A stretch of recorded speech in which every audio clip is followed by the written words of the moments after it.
Hi,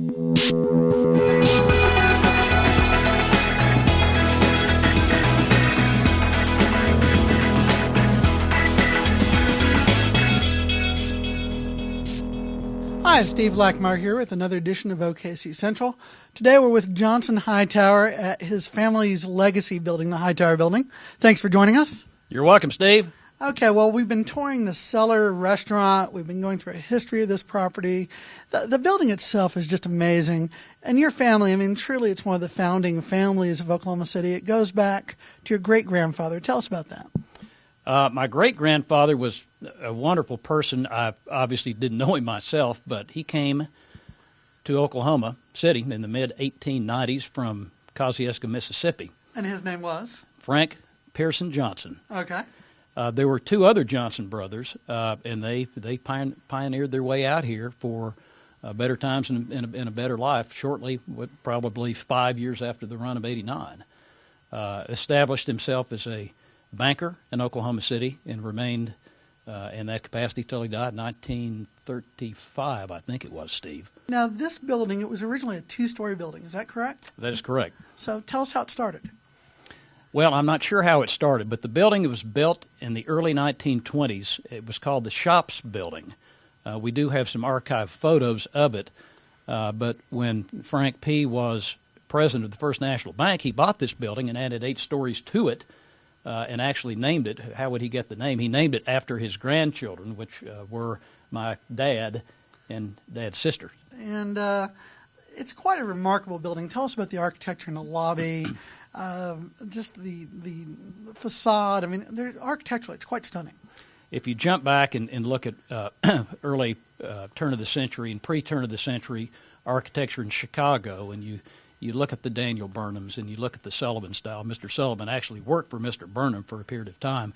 It's Sullivan-esque, and we don't have much of that left here. We do have, Oklahoma has buildings similar in architecture in Tulsa, but we're kind of the Lone Ranger sitting here in the Arts District with all the Art Deco around us, but it's Louis Sullivan style. So tell me, then, we get into 1980s, and it's pretty desolate around here, isn't it? Oh, it was desolate. When the cellar was still open during those late 70s and early 80s times, the clientele began to disappear. They were tough times anyway, but people thought, the law firms and so forth who did a lot of entertaining in the cellar thought, well, that's way over on the other side of downtown. It was only perceptual. There was a hole in the ground and then a parking lot. It wasn't a fun walk. No. It wasn't a pretty walk, and it was only 2 blocks away. And you had the Center Theater boarded up across the street. I mean, everything was just really boarded up and then gone, with nothing really to replace it. But the neighborhood's changing now, isn't it? It began to change. It's changing enormously and rapidly, and did 10 years ago with maps. I mean, don't we owe a lot to maps? Anyway, with the library having been built and the museum renovated, privately funded, all of a sudden we became a town center. This little corner of downtown became a town center, and it's one of the hot spots and one of the best kept secrets with City Hall, the Art Museum, us, the city properties, and a clock right there in town square. I think it is going to be really, really neat. Over the years, your family's had a little, department store here. It had the cellar restaurant, the offices, and your family never gave up on this building. Why? Dad never gave up. He had a persistence about him, and obviously he had vision. And I asked him, I said, Dad, all the buildings are going down around you. And he said, well, I have some sympathy with that, but not totally, because if property owners don't maintain their properties, they run a risk, and we saw what happened. So, but it didn't get to us.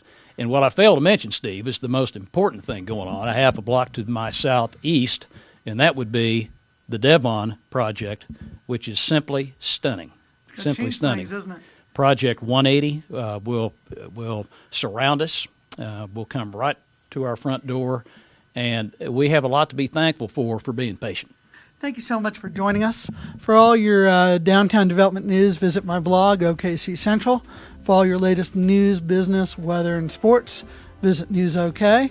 And for restaurant listings, festivities, reviews, Wimgo.